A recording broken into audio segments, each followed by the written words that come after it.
അവതാനം ബാക്കി ക്വസ്റ്റ്യൻസ് നോക്കാം. സ്വദേശാഭിമാനി രാമകൃഷ്ണപിള്ളയുടെ ജന്മസ്ഥലം എവിടെയാണ്? സ്വദേശാഭിമാനി രാമകൃഷ്ണപിള്ളയുടെ ജന്മസ്ഥലം എവിടെയാണ്? നെയ്യാറ്റിൻകരയാണ്. നെയ്യാറ്റിൻകര. കണ്ണീരും കിനാവും എന്ന ആത്മകഥ ആരുടേതാണ്? കണ്ണീരും കിനാവും വി.ടി. ഭട്ടതിരിപ്പാട്. കണ്ണീരും കിനാവും വി.ടി. ഭട്ടതിരിപ്പാട്. അയ്യങ്കാളിയുടെ പ്രതിമ അനാച്ഛാദനം ചെയ്തത് ആരാണ്? അയ്യങ്കാളിയുടെ പ്രതിമ അനാച്ഛാദനം ചെയ്തത് ആരാണ്? ഇന്ദിരാഗാന്ധിയാണ്. ഇന്ദിരാഗാന്ധി. ശ്രീനാരായണ ഗുരു ആദ്യമായി ശ്രീലങ്ക സന്ദർശിച്ചതെന്നാണ്? ശ്രീനാരായണ ഗുരു ആദ്യമായി ശ്രീലങ്ക സന്ദർശിച്ചത് 1918. വാഗ്ഭടാനന്ദൻ കോഴിക്കോട് സ്ഥാപിച്ച സംസ്കൃത സ്കൂൾ ഏത്? വാഗ്ഭടാനന്ദൻ കോഴിക്കോട് സ്ഥാപിച്ച സംസ്കൃത സ്കൂളാണ് തത്വപ്രകാശിക ആശ്രമം. തത്വപ്രകാശിക ആശ്രമം.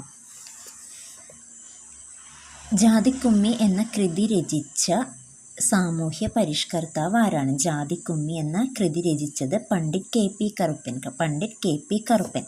സമപന്തി ഭോജനം ആരംഭിച്ചത് വൈകുണ്ഠസ്വാമി. സമപന്തി ഭോജനം വൈകുണ്ഠസ്വാമികൾ. കേരള വിവേകാനന്ദൻ എന്നറിയപ്പെടുന്ന സാമൂഹ്യ പരിഷ്കർത്താവാണ് സ്വാമി ആഗമാനന്ദ. ഓർത്തിരിക്കുക, കേരള വിവേകാനന്ദൻ ആരാണ്? സ്വാമി ആഗമാനന്ദ. കേരള വിവേകാനന്ദൻ സ്വാമി ആഗമാനന്ദ. SNDP യോഗത്തിൻ്റെ ആദ്യകാല പേരായിരുന്നു വാവൂട്ട് യോഗം. SNDPയുടെ ആദ്യകാല പേരെന്താണ്? വാവൂട്ട് യോഗം.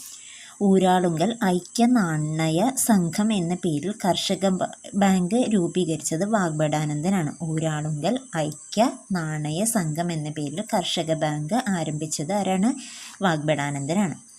നായർ സർവീസ് സൊസൈറ്റി എന്ന പേര് നിർദ്ദേശിച്ചത് കെ. പരമപിള്ള. ഓർത്തിരിക്കുക, നായർ സർവീസ് സൊസൈറ്റി എന്ന NSSൻ്റെ പേര് നിർദ്ദേശിച്ചത് ആരാണ്? കെ.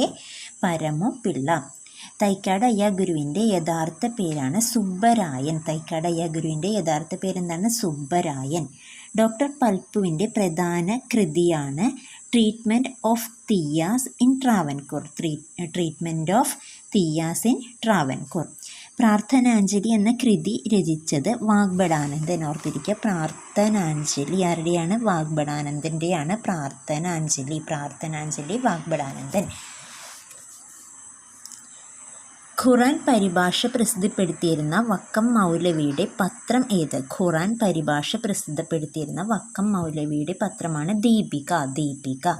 ചട്ടമ്പി സ്വാമികളുടെ ജന്മസ്ഥലം കണ്ണമ്മൂല. ചട്ടമ്പി സ്വാമികൾ കണ്ണമ്മൂല. ഒരു ജാതി ഒരു മതം ഒരു ദൈവം മനുഷ്യന്. ഈ വരികൾ ശ്രീനാരായണ ഗുരുവിൻ്റെ ഏത് കൃതിയിലുള്ളതാണ്? ഒരു ജാതി ഒരു മതം ഒരു ദൈവം മനുഷ്യന് അഥവാ ജാതിമീമാംസ എന്ന കൃതിയിലുള്ളതാണ്. ജാതിമീമാംസ. ഓരോ പള്ളിയോടൊപ്പവും ഒരു വിദ്യാലയം കൂടി വേണം എന്ന് പറഞ്ഞത് കുര്യാക്കോസ് ഏലിയാസ് ചവറയച്ചൻ. ഓരോ പള്ളിയോടൊപ്പവും ഒരു വിദ്യാലയം കൂടി വേണമെന്ന് പറഞ്ഞ സാമൂഹ്യ പരിഷ്കർത്താവാണ് കുര്യാക്കോസ് ഏലിയാസ് ചവറയച്ചൻ. മലബാറിലെ നാരായണഗുരു എന്നറിയപ്പെട്ടിരുന്ന സാമൂഹ്യ പരിഷ്കർത്താവാണ് വാഗ്ഭടാനന്ദൻ. മലബാറിലെ നാരായണഗുരു ആരാണ്? വാഗ്ഭടാനന്ദൻ. ഓർത്തിരിക്കുക, മലബാറിലെ നാരായണഗുരു വാഗ്ഭടാനന്ദൻ. ശ്രീനാരായണ ഗുരുവിൻ്റെ സമാധി സ്ഥലമാണ് വർക്കല. ശ്രീനാരായണ ഗുരുവിൻ്റെ സമാധി സ്ഥലം എവിടെയാണ്? വർക്കലയാണ്. ചട്ടമ്പി സ്വാമികളുടെ ആദ്യകാല ഗുരുവാണ് പേട്ടയിൽ രാമൻപിള്ള ആശാൻ. പേട്ടയിൽ രാമൻപിള്ള ആശാൻ ചട്ടമ്പി സ്വാമികളുടെ ആദ്യകാല ഗുരുവാണ്. പന്തി ഭോജനം ഇന്ത്യയിൽ ആദ്യമായി ആരംഭിച്ചത് തൈക്കാട് അയ്യാഗുരുവാണ്. പന്തി ഭോജനം